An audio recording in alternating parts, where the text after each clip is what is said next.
Hey everybody, I'm Norris with the Norris Group. It is Friday, December 14th, and did you hear about the latest iBuyer to start their business in California? That and much more as we cover the biggest headlines in real estate.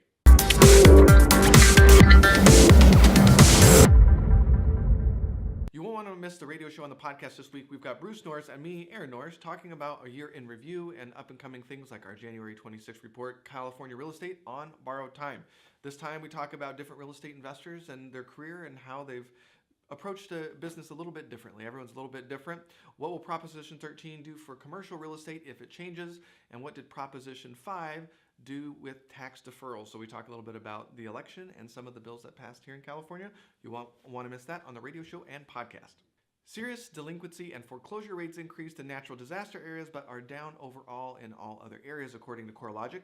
Only 4.4% of mortgages were in some stage of delinquency as of September 2018, and that's down 0.6% year over year.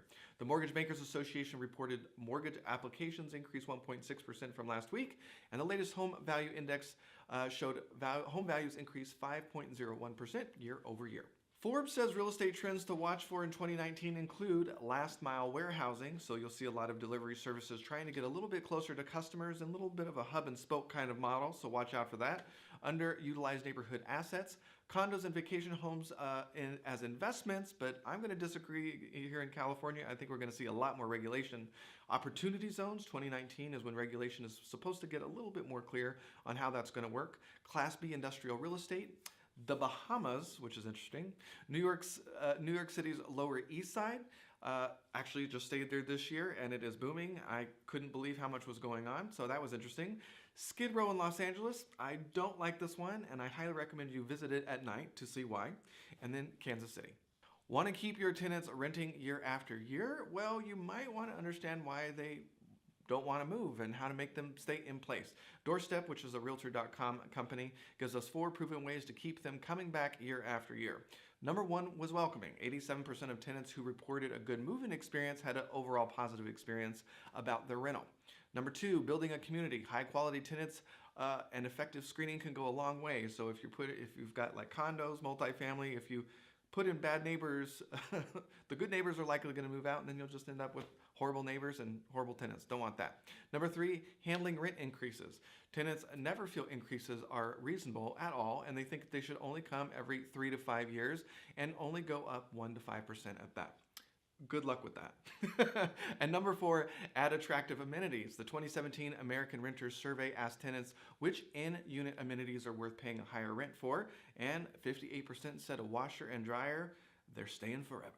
The city of Los Angeles adopted new shared housing and vacation renting rules this week, and they go into effect July of 2019. Real estate investors in the space will definitely want to take notice if they've got these in Los Angeles, because there's some pretty big changes. Rent-controlled units in Los Angeles will be completely banned from short-term rentals. Under the new rules, hosts will only be allowed to rent out their primary residences, defined as a place where they actually live for more than 6 months out of the year. So that is a big change. Hosts will also be limited to renting the residence for only 120 days per year. Holy cow, there's some big things. There's some fees that are involved for listing. You can even petition in some cases if you're one of the preferred landlords that are doing a good job.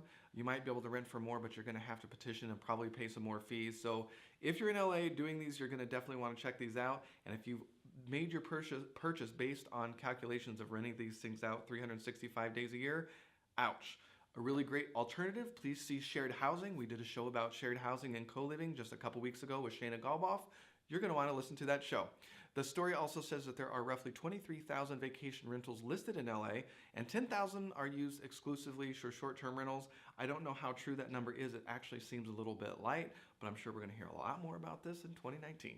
Okay, Inland Empire investors and realtors, for that matter, Zillow Group has officially announced Zillow Offers is in Riverside. It is the first Southern California cities that they are going to roll out their iBuying services, and they join Opendoor and Redfin offering the iBuying services, just meaning they're offering all cash, a quick close, and if the seller doesn't give them that, they refer them, of course, to one of their internal agents. So a very interesting lead pipeline, one of the top leading brands in real estate, and one of the sites that attract the most eyeballs for consumers when consumers think about selling or buying real estate. They have a huge market share, so this is a big deal. With that, I have a question for you. How, as we as investors and realtors, going to separate ourselves from these services? You know, We were once upon a time the only all-cash, fast-close game in town. Now we're competing with mega brands that have a lot of dollars and a lot of brand equity to compete with. How are we going to compete? I would love to hear what you think. If you're on YouTube, please leave a comment below and don't forget to like the video and subscribe to the channel so you don't miss a beat. If you're on Facebook, please don't forget to not only like the Norris Group page, but don't forget to add us to your See First list and with notifications on. Leave your comments below the video. And if we miss something, share the story on our comment sections on either YouTube or Facebook, and we'll make sure to include it on our blog at thenorrisgroup.com/blog. Yesterday on Thursday, we released our economic newsletter. It's typically only reserved for our VIP subscribers, but every couple of years when we do a market timing report, we release one newsletter where Bruce typically covers some content he's not going to have time to cover at the live event.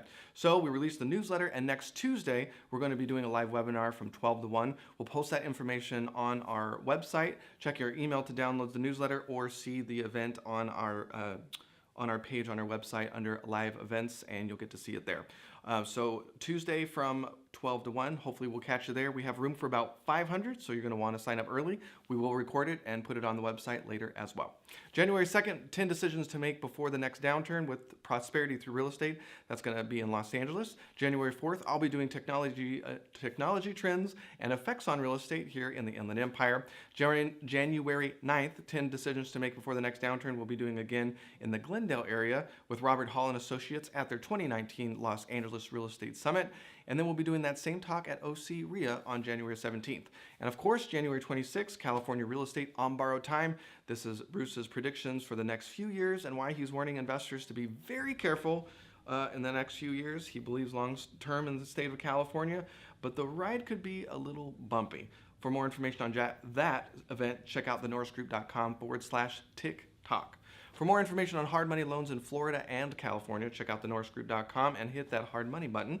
And for more information on notes, trust deeds, and mortgages, passively investing, hit the invest button. With that, have a fantastic weekend, and we'll see you next week.